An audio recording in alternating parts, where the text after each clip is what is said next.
Muy buenos días, estudiantes.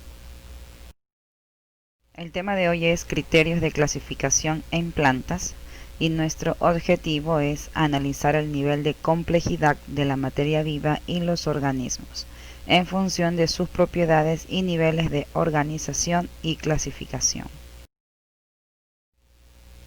Reino Plantae. Las plantas pertenecían antiguamente al reino vegetal, llamado así por ser seres vivos sin movimiento. Sin embargo, sistemas de clasificación más modernas las reconocen como el reino Plantae, donde se ubican diferentes clados de acuerdo con las características específicas. El reino Plantae, también conocido como reino vegetal, es uno de los 5 reinos taxonómicos existentes y está formado por organismos multicelulares eucariotas que realizan la fotosíntesis. Incluye todas las plantas terrestres, las acuáticas y algunas especies de algas. Está constituido por más de 390.000 especies conocidas, lo que lo convierte en el segundo reino más grande. Características del reino Plantae. Sabemos nosotros que las características son muchas. Entre ellas tenemos: son organismos pluricelulares. Se caracterizan porque sus células cuentan con una pared vegetal que se encuentra compuesta por celulosa.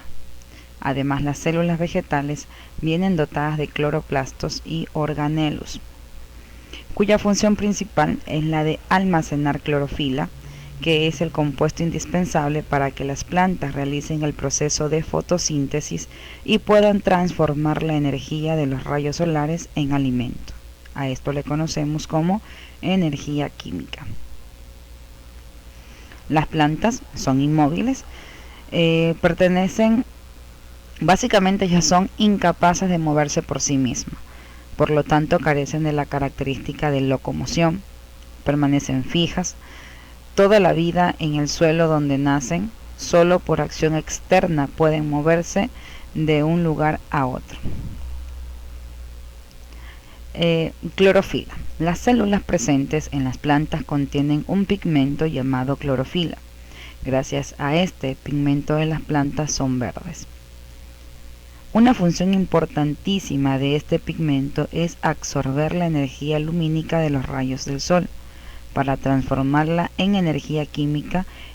A esto pues le conocemos como el proceso de fotosíntesis. Otra característica son autótrofos. Quizás es una de las características más importantes, y es que son autótrofos, es decir, fabrican su propio alimento.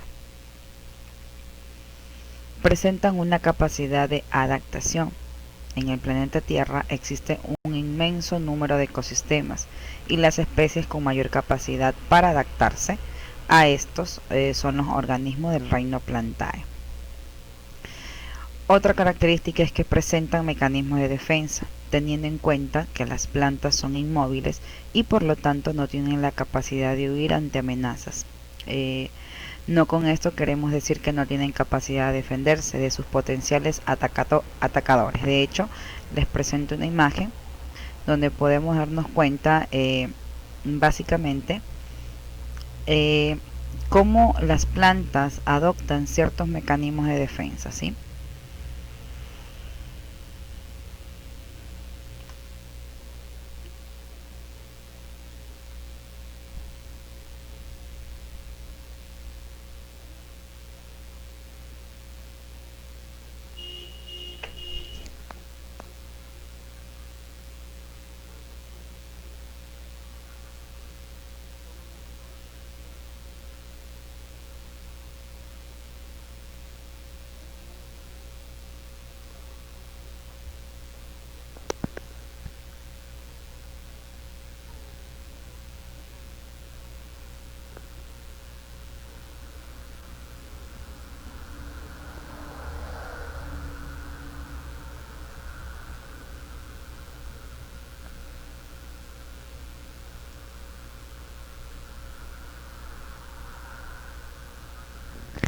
Bien, Como se pueden dar cuenta, no solamente vemos un mecanismo de defensa que tiene esta planta, sino también la capacidad de adaptación con el medio.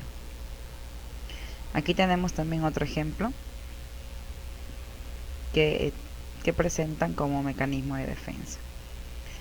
Muchas plantas han desarrollado mecanismos de defensa al producir sustancias químicas y tóxicas en sus hojas. Incluso algunas las tienen concentradas en sus flores y en frutos con el fin de que no sean comidas por agentes externos.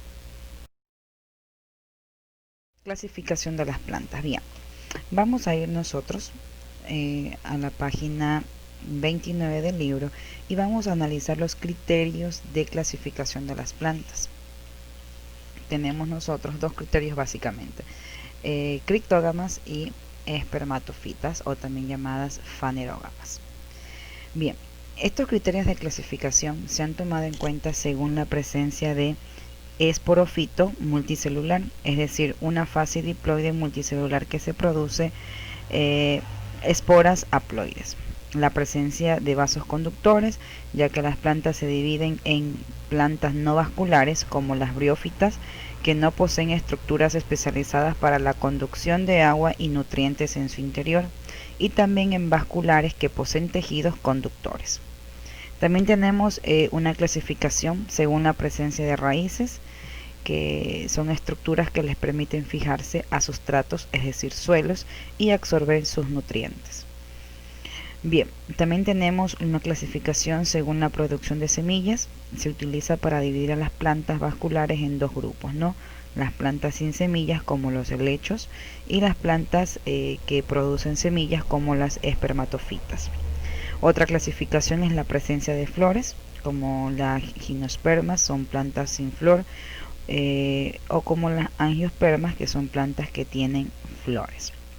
Bien, en la siguiente página también vamos a ver la clasificación de cada una de estas plantas, pero ahora vamos a analizar nuestro cuadro sinóptico, donde decíamos nosotros, ¿no?, que la clasificación de estas plantas se dan en criptógamas o las fanerógamas, o también llamadas espermatofitas. Las criptógamas son básicamente plantas sin flores.